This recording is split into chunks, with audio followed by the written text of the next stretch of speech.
Ով Տեր, լսիր իմ աղոթքը, ու իմ աղաղակը թող քեզ հասնի, քո երեսը մի թաքցնիր ինձնից նեղությանս օրը։ Մոտեցրու ինձ քո ականջը, քեզ կանչածս օրը ինձ իսկույն պատասխանիր, քանի որ իմ օրերը ծխի պես սպառվեցին, և իմ ոսկորները հնոցի պես այրվեցին։ Սիրտս խոցվեց ու խոտի պես չորացավ, այնպես,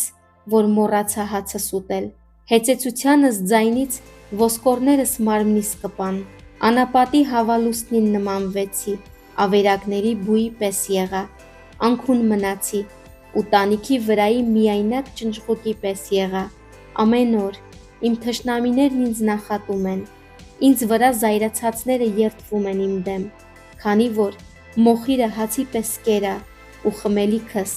արցունքով խառնեցի, քո սրտմտության ու զայրույթի պատճառով, քանի որ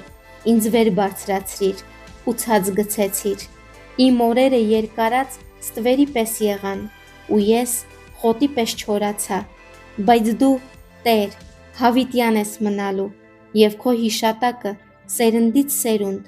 դու ելնելու ես ու ողորմելու ես Սիոնին, քանի որ նրան գթալու ժամը, այո, որոշված ժամը հասել է,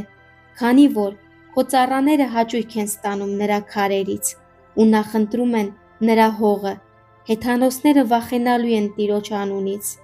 ու երկրի բոլոր թագավորները քո փառքից, քանի որ Տերը կառուցելու է Սիոնը, հայտնվելու է իր փառքով, լսելու է չքավորների աղոթքը ու չի արհամարհելու նրանց աղերսանքը։ Սա գրվելու է գալիք սերնդի համար, և այն ժողովուրդը, որ պիտի ստեղծվի, փառաբանելու է Տիրոջը, քանի որ իր սրբության բարձրությունից նայեց, Տերը երկնքից երկրի վրա նայեց, որպեսզի լսի բանտարկյալների հեծեծանքը ու արձակի մահապարտներին, որպեսզի Սիոնի մեջ հռչակեն Տիրոջ անունը ու նրա փառաբանությունը Երուսաղեմում։ Նա թուլացրեց իմ զորությունը ճանապարհի վրա, կարճացրեց իմ օրերը։ Ես ասացի. «Ով իմ Աստված, ինձ մի վերցրու օրերիս կեսին»։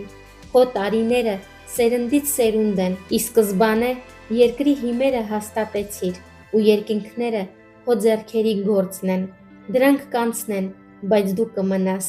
դրանք բոլորը լաթի պես կմաշվեն, բայց դու նույնն ես, և քո տարիները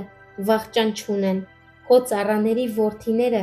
կհարատևեն, ու նրանց սերունդը կհաստատվի քո առջև։